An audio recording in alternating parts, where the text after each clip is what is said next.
Okay, so my reason for stepping away from Facebook for a while, at the moment, is because I feel I'm being micromanaged and controlled too much.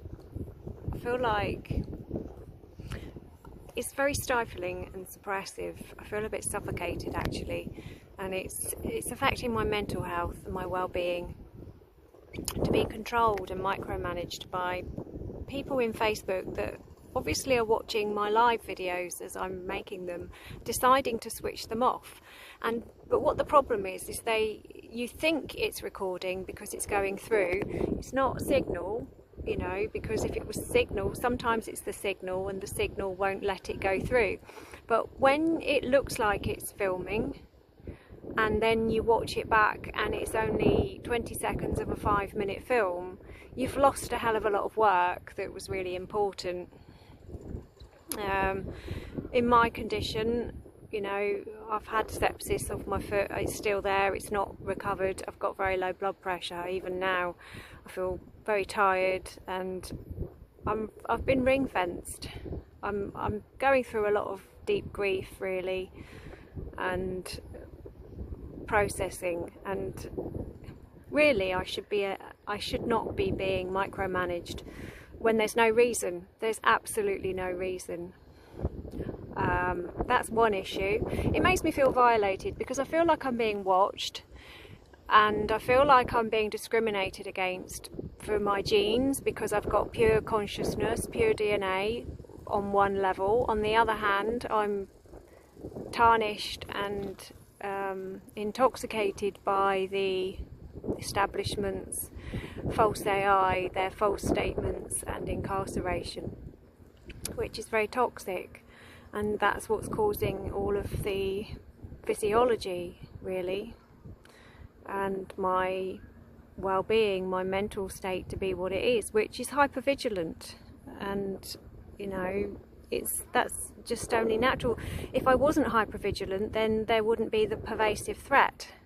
There is a pervasive threat, and it's very real, and you know, I have been targeted. My signals are being targeted, and I've had my technology targeted. I've been violently abducted, which was planned without a warrant and with no reason. It was on my own property.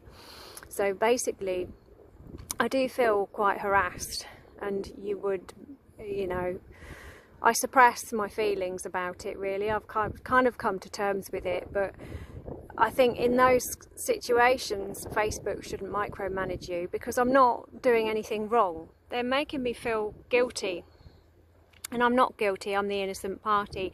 It's the perpetrators, the psychopaths, the megalomaniacs, the narcissists, sociopaths, the trolls. They need really to be kept in check and have some kind of sanction.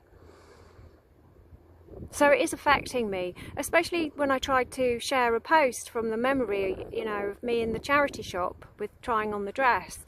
That I tried 10 times to post, you know, and it wouldn't go through. Your post could not be shared. Why? Because it shows me in a good light. It shows me as I really am. You know, Facebook don't seem to want me to be seen as I really am for some reason. They just, I don't know what their problem is. I feel they're misogynist, and they're quite chauvinistic. I feel it's a male in my account watching me, going through my stuff. Sometimes I post, well, on nearly every occasion I post something, and when it's posted I write it out and I'm reading it as I'm writing it, and when it's posted the words and the grammar is not as it was posted, and I'm having to then go through it again and edit it, and that's not as I post it. So that is again another thing that I'm having to deal with. Then I've got the signalling issues, and sometimes when I don't have signalling issues, there seems to be signals with just the lives only. So there's a lot of problems really, the trolls and everything. Aside from that, there's residual anger. I didn't express this anger at the time, but I felt it as it was something that was very, very off. It was off.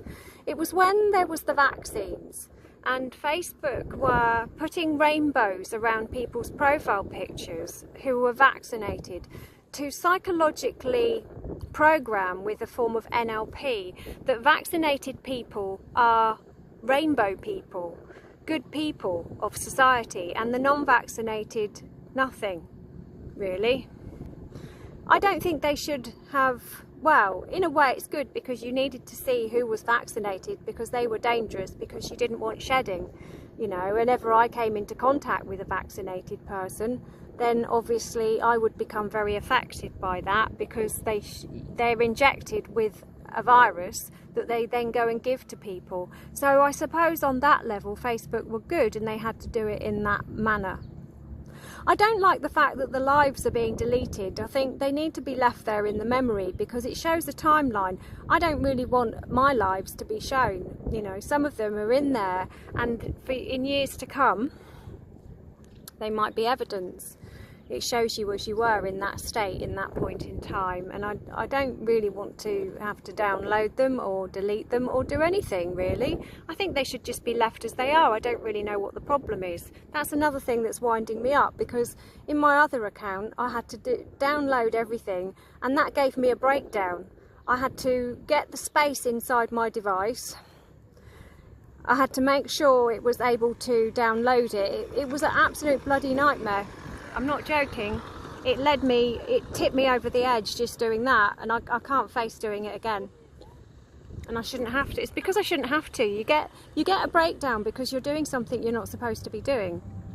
It's not you, the person. You have a breakdown because there's something that you're doing that you're not supposed to be doing. You know, the legal process sent me over the edge as well, because I wasn't supposed to be doing it in that capacity. I was supposed to be supported and represented, or it shouldn't have happened. So, you know, you have to accept it. It shouldn't have happened. It was a totally false, corrupt process. And I feel that when Facebook want to delete the lives, that's evidence. They shouldn't be deleting evidence. It's evidence. Their whole mission statement was to protect the identity of the individual. And how is that doing that?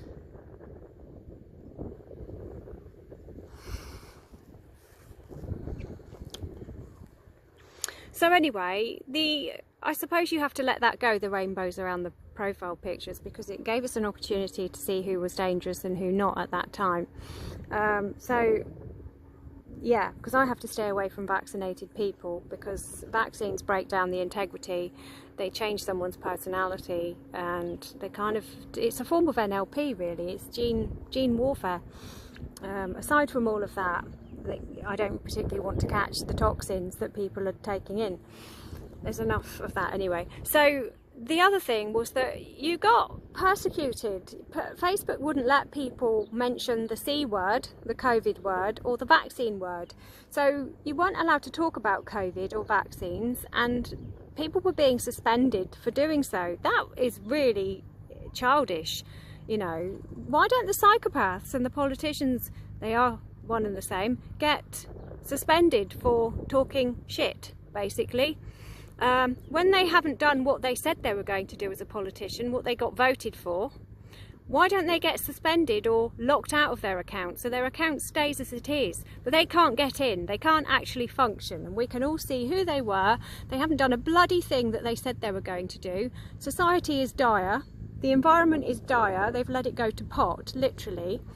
And they're getting paid all of that money to spin people a yarn whilst raping and murdering people and interfering with legal processes behind closed doors as political solicitors that they are. Why can't they be suspended for that? Why are people being suspended for mentioning the C word, the COVID, and the vaccine? That's just really, really left a bit of a stain. And it needs to be balanced, Mr. Mark Meta. Thank you.